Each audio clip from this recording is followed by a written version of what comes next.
Hey, Lead Wisco. I'm here with my good friend Ryan Kibbe. Good afternoon, my friend. How are you? Pretty well, pretty well. If you're watching or listening, we just want to welcome you again to, I think, another great episode. Yeah. On Lead Wisco. This episode, I'm feeling conviction to work out. I mean, sources close to me. Don't give it away yet. I'm sorry. I shouldn't. So there is something about going to a gym. There is. I mean, and my dad was actually, for a time, a bodybuilder. I can remember one of my first memories, my dad took me, it was down in Hollywood, and where a lot of these big, crazy-looking meatheads were. And I remember him sitting me as a little kid onto a counter, and I had a box of donuts. Just think about that picture as I'm watching all these bodybuilders work out. But I've always had kind of a thing for fitness and always wanted to be that. But I tell you what, and maybe you talk about your experience, but you go in, there's a sense of anxiety about a gym. Like whether you're male or female. So if you're male, it's like, okay, are there going to be a bunch of meatheads there? If you're female, it's going to be that. Like, are there a bunch of grunters, torn up shirts, yelling and screaming, sweat, right? Mm-hmm. Then it's the other side of it, the other gender. If the women are showing up and like smoking hot, wearing barely nothing, it's like, good Lord, this is like I have to cover my eyes, right? Mm-hmm. And it's either like this fashion thing or this meathead thing, and it's like these extremes. So I know for me, it's been hard to find a space where you feel the guard can go down and safe, and you just lean into that. I don't know, what's been your experience in gyms? That's why I went the other route. I got into the whole P90X thing and at home stuff and blew out my knees. And because I thought I was 22 when I was not 22. I was double that. So, so my experience was when I was 22, I liked gyms. Now that I'm a dad of 4 and a pastor, and I enjoy donuts more than I enjoy working out, it's different. But I feel convicted. I said when we started, I'm very convicted about this. There may not be another area in culture that people are have shame, feel a sense of anxiety over. Like there's so much wrapped into body image, and are we accepted? We're not happy with ourselves. So kind of like going to a church. Could be, yeah. The fear, the anxiety. Will I be accepted? Could be. Do I measure up? Right. So I want to introduce you today, Ryan, to my friend. You've already met him, but just on the show here, Brian Gajeski. Brian, welcome. Thank you. Appreciate you guys having me. Hey, Brian. I have a ton of respect for Troy, and I've just got to meet Ryan today, and it's been awesome. Well, I'm excited just to chat today about kind of what he does. So Brian started Bode, B-O-D-E. It's a boot camp kind of, I call it like a circuit training gym. My experience, I'm just going to paint it, but I'm going to let him talk about it. It's nearly 9 years old, and he's really a founder with some of his family in that. But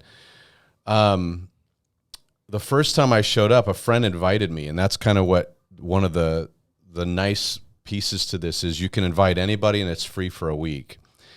And when you walk in, it's all these people high-fiving each other before the workout starts, which I've never seen before, right? I don't walk into like some of these gyms and people are high-fiving like, welcome.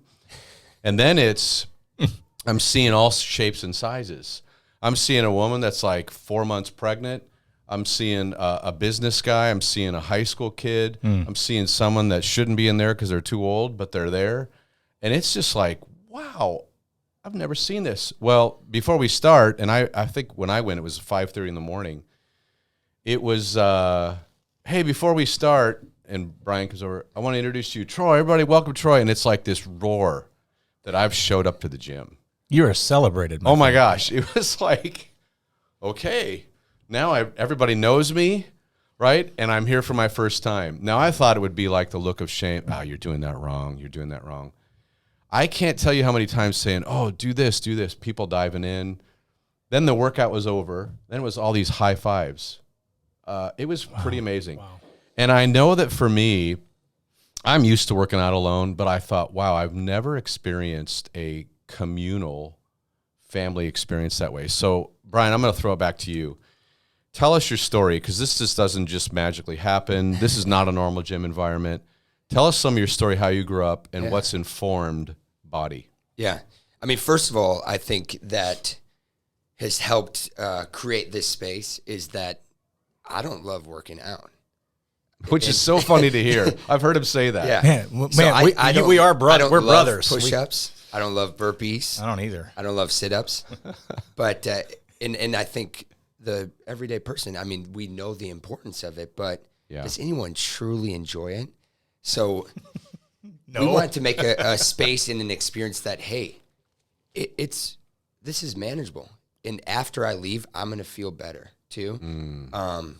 So I don't love working out, but what I have a passion for is helping people. So why? Because you have a story to that. Yeah, and this has been my vehicle to do so. And, I've watched, I have a ton of reasons. I don't want to get too in depth, but we have plenty of time. I've watched my parents struggle with their weight their entire life. I mean, going out to eat as a child was put your sweatpants on, we're going to Old Country Buffet. And when we go get, if you need to go get your second plate, you're crawling under the booth. My parents they battled with their weight their entire life. A lot of yo-yo dieting. When I was playing football in college, my mom got hit with MS. And just to see, her have another, more adversity thrown at her. Right. It was like, hey, that was my first client. That's who I wanted to truly help.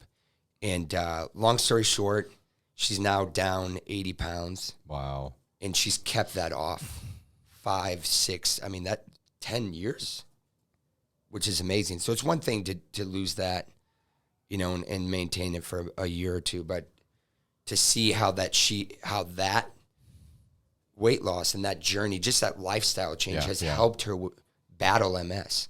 I mean, her mindset is so strong when taking on this adversity, this card that she was dealt. So really started with my parents. And from there, it was just, hey, I really enjoy helping people. And, I can't see myself as a nurse or a doctor. And this has been my vehicle to do so.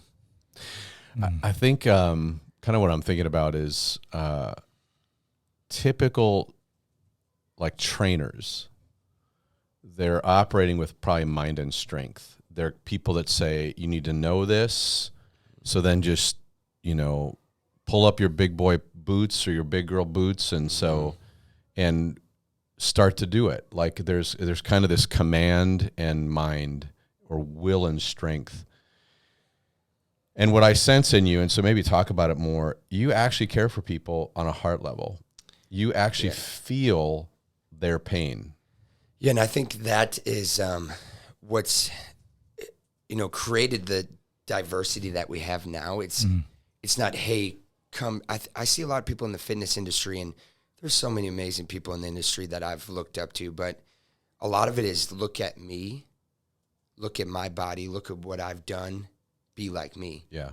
But I think the approach that I've tried to take and our community has tried to take, like, hey, I'm not perfect.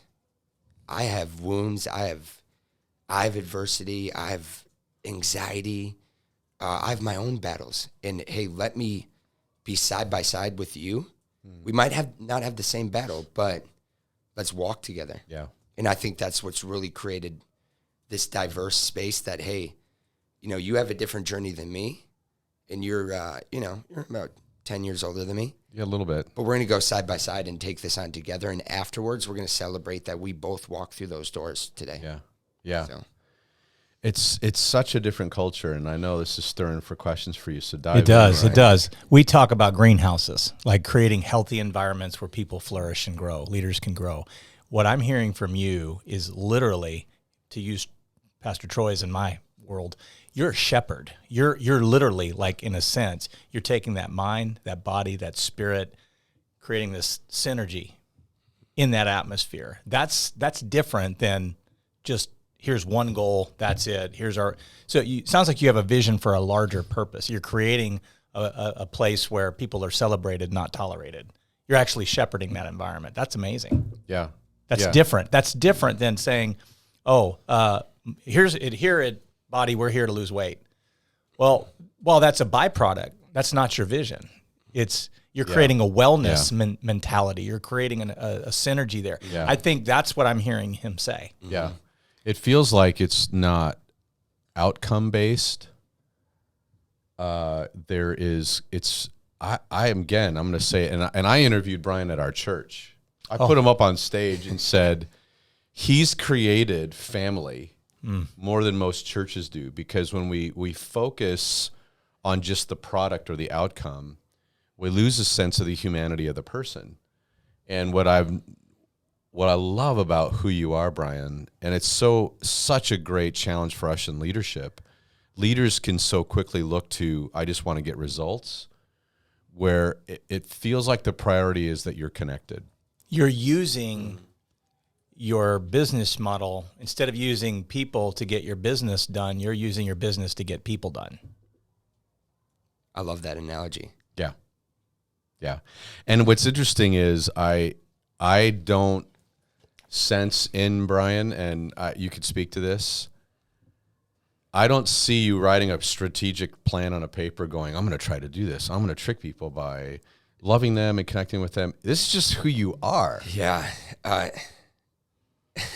You're don't real. even know if we ever had a business model. It was like, hey, let's open these doors and just be there for people and connect with people. And I was sharing a story before we started the podcast that I met a lady that, she has a bit of a journey ahead of her. Yeah. But I sat down with her yesterday, and you know what? We have a medical device that shows all the analytics, Right. Shows your body. But I met with her. I ripped up the paper. I might have even used a few swear words. That's all right. I threw it over our shoulders, and I said, "That's in the past. Let's move forward together."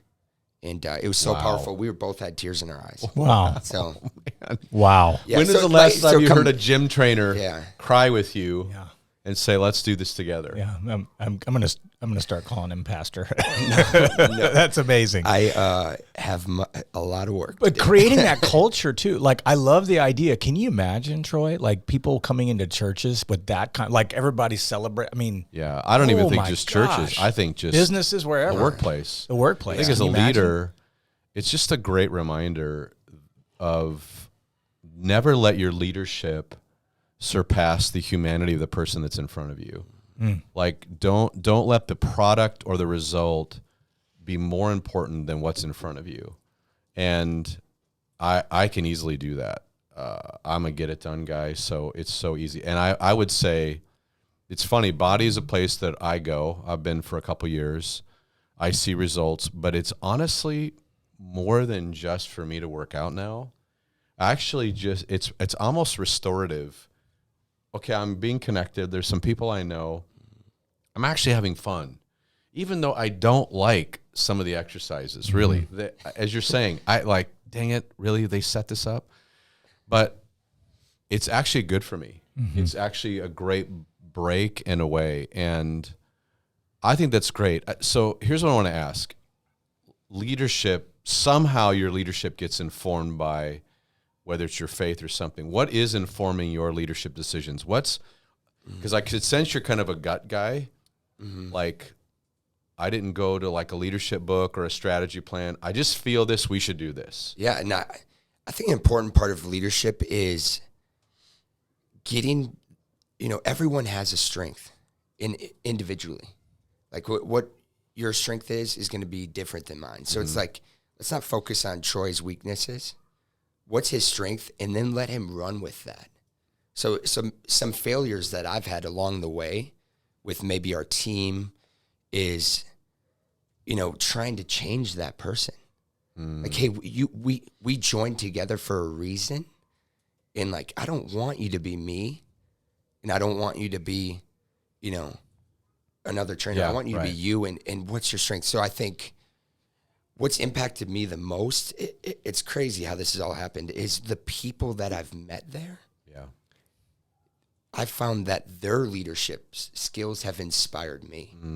So it wasn't, my grandpa always told me, he's like, don't be the loudest one in the room, right? Like, listen. And I think I've just learned, there's a guy that we were talking about, he's down 211 pounds. I know, it's amazing. Wow. And, And what he talks about, all right, if you want to change your life, it's, when it comes to, it's 50% nutrition, 50% exercise, 100% mindset.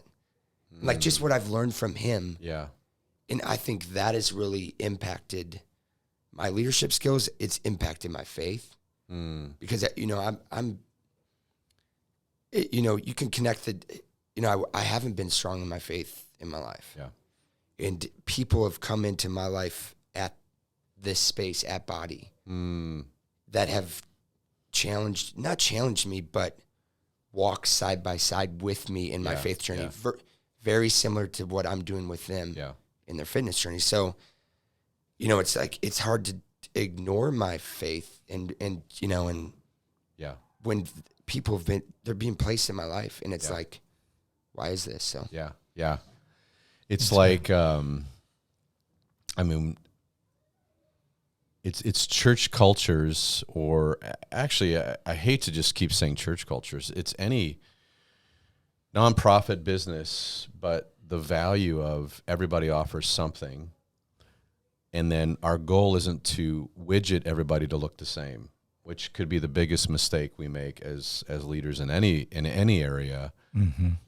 How do you find what's good and new and great in people and focus on that? That's so good.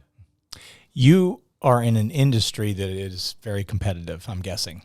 You have at-home stuff. You have different variances and stuff like that. Mm-hmm. Have you had to resist temptations and literally overhaul your vision in the name of strategy? That's good. Yeah, that's a great question, Ryan. Every day there's a new franchise or a new business owner who comes in with a great game plan. And it's like, you got to have tunnel vision. And it's just like, hey, let's not look to the right and the left. Like, let's just be who we are. And I find sometimes, because every day you want to evolve. And it's like, hey, maybe we should be more challenging, or, maybe our workout should be tougher.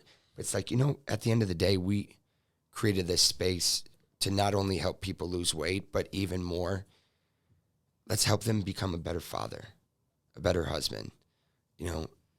Let's help them get more out of their careers, etc. So it's just like, that tunnel vision, I think, is the way to answer that, is just like, hey, let's just be who we are and continue to build on that. Yeah, and it goes back to what you said. He really isn't a trainer. Mm-mm. Mm-mm. He's leveraging that space to really walk with people. Yeah, exactly. Yeah. Well, that's good stuff. I think I'd love to hear more about what are the leadership experiences maybe that you've had we all have kind of what we call crash and burns, or experiences that go, oh gosh, that taught me a lot. Do you have any of those in your story that you go, apart from, kind of your inspiration and passion came from you helping your parents, what are some of the leadership mistakes or kind of walls you've hit that have really affected you and changed how you lead? I'm coming back to examples maybe. That's good. Just, times where I've tried to think that I'm going to do it my way. Hey, we're going to bring in this new teammate because I want them here. And I failed flat on my face. And now what we changed to is, hey, the entire team has to accept this person. When I'm talking about our staff. Yeah. So we don't bring on a new team member, our staff, a new trainer, new leader, until everyone agrees. Wow. And that has been game changing. Yeah. And that's helped our team. We've had little to no turnover. Yeah. I mean, we've had team members. I don't even like calling them trainers or staff. And I'm not. They call me their boss. I'm like, I'm not your boss. You're my boss. We're working together. Yeah. We're side by side. So we've had team members 8 years with me. Yeah. And I think that's been good. I'm trying to think what else. I've just made so many mistakes in my life, but I think failure is growth. Yeah. And you can learn from that. So as a leader, it's just like being okay, not being afraid to fail. Yeah. And then just getting back to not being the loudest one in the room, Yeah. Listen.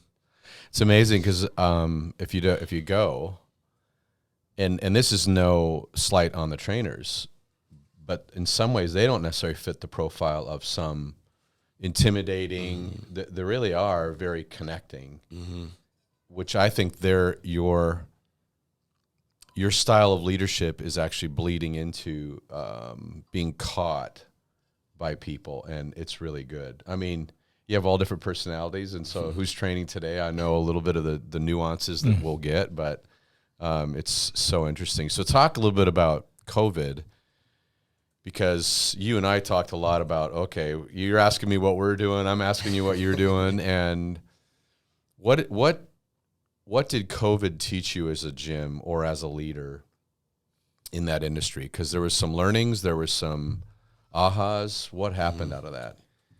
Yeah, adapt and overcome, right? And, you know, one thing is just like, hey, sometimes you can't control what you can control. Yeah.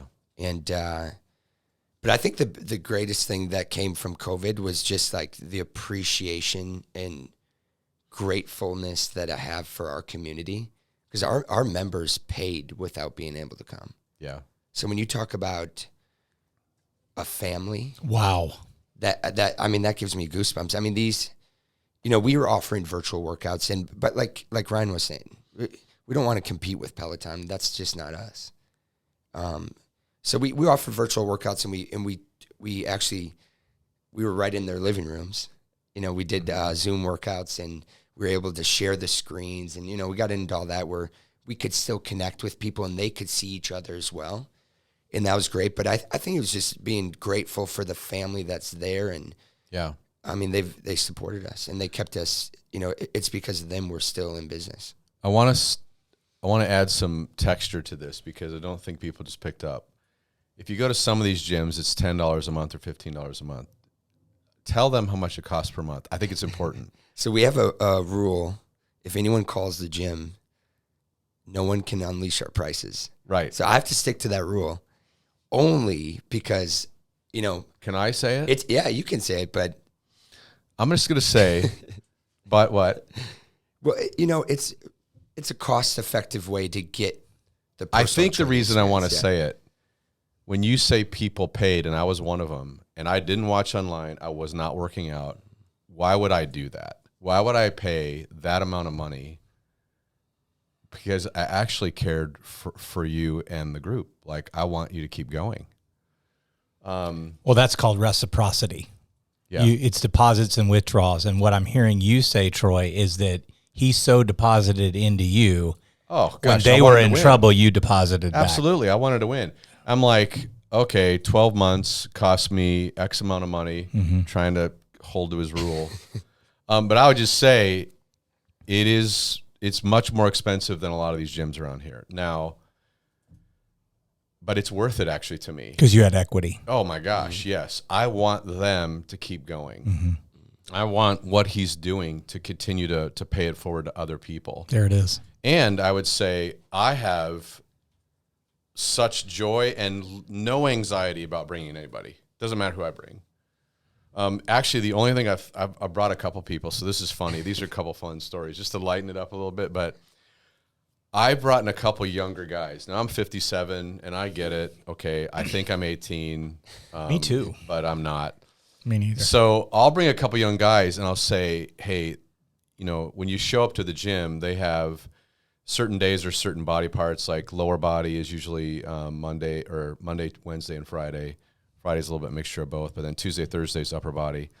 Anyway, I'll bring them in. I'll say, are you in shape? Do you do any workouts? Oh, yeah. And here's a couple guys, these younger millennials will say to me, oh, yeah, I play basketball. I'm like, I say, just be careful. You don't have to, there's nothing to win or prove here. Literally, a couple of these guys I brought, one had to sit down and quit. That we had to like hydrate him. He was going to pass out. The other guy was about to throw up and ran to the bathroom, and I watched him run into the women's bathroom, of which I had to say, Brian, you have to go get this guy because he just ran into the women's bathroom. But I laugh because it's fun to bring people. It isn't easy. I'm going to say that. I think any kind of workout, and depending on where you're at, it's not easy, but it's a great environment. So those are fun awesome. stories I bring people. Yeah. And, And our goal is never to make someone feel No, that way, right. but it My goal is, you know, though, 'cause Brian. I always say we can always make it harder. We can always make it easier, you know, but it is cool to see, you know, someone who hasn't been working out. They literally got off the couch and they come in and the anxiety's there.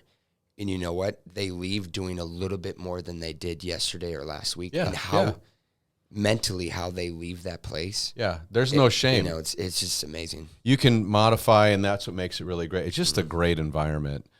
I will say, I'll just confess, this is my confession to everybody. When I do bring some of these young guys, I do want to hurt them. I want them to suffer. Now, some of them have been like dating my daughters, or like they're around us, and I want to just there's something in me that goes, I want to show you you're not all that, you know. But anyway, that's my confession. We didn't talk about this, Troy, at the gym though. We won't hold back on music. Oh, I know. You know, it's just, you know, because everyone, we play a little 70s, a little 80s rap. We don't censor it. And to see Troy dancing to the rap music, like Eazy-E is playing. Oh yeah, I got it going on. I'm like, that is someone I want to connect pay good money with. to see that. That's someone that I'm like, you know what? I can talk to him about my faith. Yeah. Because he's real. Yeah. Yeah. So talk a little bit about, if I could go here, what do you sense the biggest challenge in your life has been? I don't think it's fitness. It's something different. You mentioned it. I want to give you a chance to share it though. Yeah. I think the biggest obstacle in my life is just that I'm not enough. Yeah. And, you know, it has to deal with, you know, different situations that has occurred, but it's that daily battle where you want to curl up in a ball because you don't feel like you're, you know, that you're enough. But I wonder if every leader at some point, leading people and the organizations grow, there's that fear. I had that life, I would call it a negative life commandment, but the one that I had to break for years was I don't have what it takes. And that lie came in when I was a kid, and it was partnered with other lies. And then, you know, over time you just start building that case. I don't have what it takes. And then you find situations and circumstances, sometimes very traumatic, you want to partner with that to build the case, to reinforce, I don't have what it takes. How do you overcome that? It's still something that I'm working on. I mean, I was engaged to just a wonderful woman, and I ran 3 weeks before the wedding because I didn't feel like I was enough for her. You know, it's even just on the daily basis, there's times where, you know, Troy's just said such great things about our business, but there's days where I'm just like, you know, I'm not enough. I'm hiding by the washer and dryer, like curled up, like not knowing what to do. I just feel alone at times. Yeah. So it produces probably anxiety and all those things. So what has helped you in that journey? Because you're doing stuff. I would imagine the business growing probably creates more fear and more of that echoing. I'm not can I do this? this? Like, that's even more anxiety of like, you know, you know, what's helped me is just working on connecting with people who have that same fear, maybe like that are honest, that maybe are in leadership positions where they look at me and like, I mean, they might be a millionaire and they'd be, I have those same thoughts, Brian. Yeah. And then just, you know, them just like laying down side by side with me or being, you know, I think that's really helped me is just trying to find that community too for myself. Yeah. Or that outlet where I can just be with other so-called leaders, you know, and just be like, you know, and just knowing that I'm not the only one. Right. Is that right? Yeah. Well, it's so interesting. And do you notice what he's doing here? He's talking about what he desires internally, but he's already done it with the fitness world. You've created a place where people can realize they're actually not enough and it's actually okay. So you have this expectation and this measure of what you're supposed to be, but you're doing to yourself what you don't want people to do with their own bodies, right? Isn't that interesting? Yes. So you're saying, gosh, I'm not enough. But if someone came in, like that young gal that just said you met with the other day, and says, I'm not enough, I can't do this, I'm going to curl up, and you would probably put your arm around her and go, oh, man, you're good. Mm-hmm. You're good right where you're at. Let's just walk together. Mm-hmm. Yeah. Yeah. In our world, it's you belong before you become. Welcome to the tribe. You belong. Because now I've got a community of people who, even if I don't believe in me, I've got a tribe of people who believe in me, and then I become First I belong, then I become. Mm-hmm. Did you just hear that? That's the new vinyl on the wall. Yeah. You belong before you become. Can see it. Dude, that's huge. That's good. That's good. I'm going to do the pastor thing, Troy, and just say that's in the Bible. The disciples belonged before they believed, and then they became. Well, I think I'd love to have you talk a little bit about just faith, and I'm going to flip it. Usually we have people talk more about their faith journey and all that stuff. I think what I'd like to hear, and we've talked about this a bit, and I'm jealous for you to share it with everybody. What would you hope churches, what would you tell churches, could you stop doing this? Could you start doing this? Because there is a sense in you, like, I know you long for it.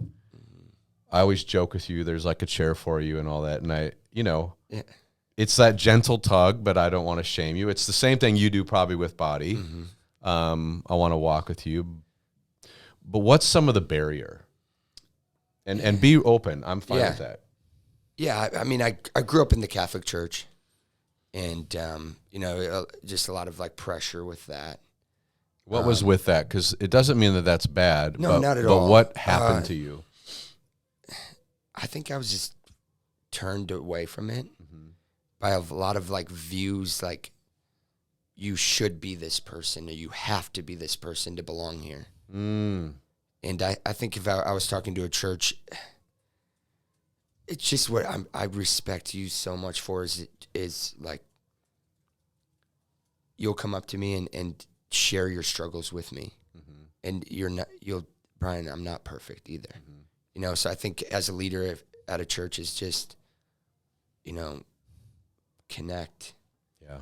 And put your arm around me versus, maybe pushing me from behind. Yeah. Or even telling you what you're supposed to be. It's the very rule that he's created in his own in his own experience. Isn't that good? And even just, like people just come in and you have an analogy for this, but they're just like throwing their faith onto you. Yeah. Yeah. Pressuring you for the outcome versus walk with you in your journey. You have an invitational environment. I mean, and I think that's what I'm hearing him say. Create the invitation, not by commandment, but more by invitation. Yeah. We're inviting you to belong. Yeah. And in your realm, there's going to be a transformative outcome if you first belong, and then you'll become. And you're creating that come alongside instead of top-down command control. It's more invitational. That's what I'm hearing. The environment you've created. So true. So if you, Brian, you're such a present moment guy that this is probably a hard thing for you to answer. What do you hope for? What is, like, and vision seems so sometimes violating to someone who's so relationally present, and that's what you're like, and I love that about you. But what do you hope for? For body, for yourself? Is there hope out there that you have as a leader? Yeah, I'm such right now present. You are. You sit and dream about something. Yeah. I had this vision in my mind before we ever held it in our hand, right? And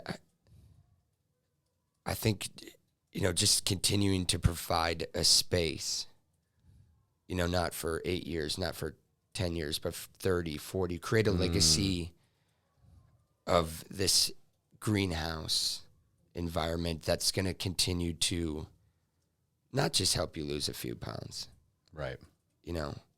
But continue to provide a space that's going to help you get more out of your career, get more out of your faith. Yeah. Be a better parent. Yeah. So I think a lot about legacy. I long for a better relationship with God. And I know that my entire life I'll probably struggle with not being enough. Yeah. But I do hope to continue to beat that. Yeah. It's almost like you need the mirror to hear what you're telling everybody else to hear yourself. Isn't that crazy? Yeah. It's so amazing how out of our own wound we tend to minister or to lead people. Like, I don't want you to feel what I feel, so I'm going to make sure you don't feel what I feel, right? Yes, and absolutely. you do that, Yeah. which makes, there's the gold in some of the darkness of what you feel. But man, my hope is that you one day do rest in, well, there's two truths, and they're both true. Yes, we aren't enough on some eternal measure. We're not. And yet, but we're enough. You know, it's almost like you live in those two tensions. Because the moment I think I'm enough for everything, it's what you said, I'm not strong at everything. I am not enough in certain things, and resting in that. But I think that's so rich. But you are accepted and you belong. Yeah, yeah. Gosh, the whole idea, you belong before you become, I'm telling you what, that's like a bumper And learning sticker for me. acceptance within a tribe. And what I love, my iPhone now, so Yeah. what I love about what we're doing today is we've had different leaders on addressing different aspects of what we talk about, those greenhouses and ecosystems. Yeah. He is directly, to use our phrase, ministering to a mind, body, spirit, but the body in particular. And I think, this is my personal thought, is sometimes we relegate the spiritual things to the mind, the head. We neglect the body and think it's separated somehow from the full human being. But I'd like to suggest that we're all of the above, and with equal weight and enthusiasm, we should be seeing that as ministry. You are ministering to physical bodies. Yeah. That's important to create good, healthy greenhouses. So we should put underneath body, B-O-D-E, and put church. I'm telling you, you call it for what it is. A duck is a duck. The man is pastoring. I don't know if I should That's be what saying he's this, but doing. every Saturday I will yell out Body Church, can't miss it. Yeah, Do you really? It's Oh, a that's church, awesome. man. I think maybe I've set it away from you. Oh, no, that's awesome. Well, Do really, you need license and credentialing? Yeah. it's an assembly. It's an assembly of people that are trying to work together. what it I mean, is. the sad reality is churches, businesses, nonprofits should have that environment. And it's not a shaming, because all of us are in the same boat, and we're all trying to work it out and do the best we can. But this is why I wanted to share Brian, not just with you, Ryan, but everybody, to say, I love this guy. I love what he's doing. He actually teaches me to be more present and to think less of the outcome, but more of the journey with people. So, yeah, you called him a pastor. That'll probably freak him out for months, but rightly so. Is there anything last you'd like just to say to your crew out there, that some of them will hear this, but any affirmations you want to just give out to, you got a lot of good people around you. Yeah, the community is what truly has made this work, and it has stemmed from such a great group of people that truly, genuinely care for each other. And I just want them to know how much they have changed so many lives. Yeah. Because it's bigger than me. Yeah.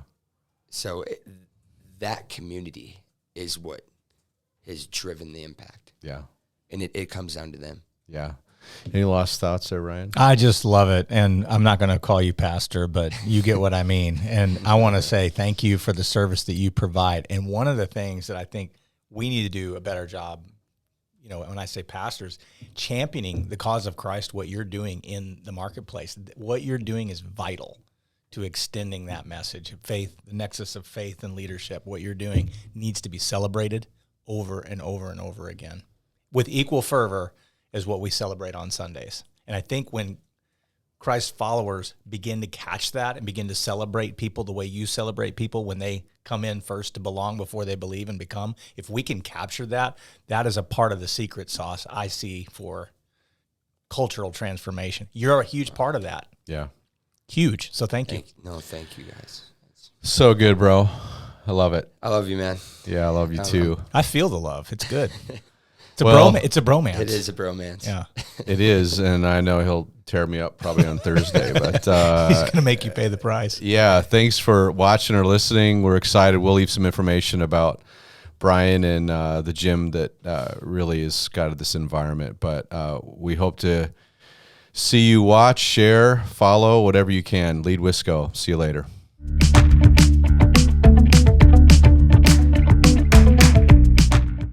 Hey everyone, thanks so much for listening today. We hope you learned some leadership lessons from Brian and were able to connect with some of his experiences. If this episode was helpful to you, we'd be so grateful if you subscribed or followed us, left us a review, or shared our podcast with someone you think may benefit from it. If you're looking for more leadership content, check out our social media. We post snippets of these episodes, leadership development resources, and more. If there's someone you think would be a great guest for us to talk to, message us on social media or send us an email at leadwisco@gbcc.me. Thanks for listening.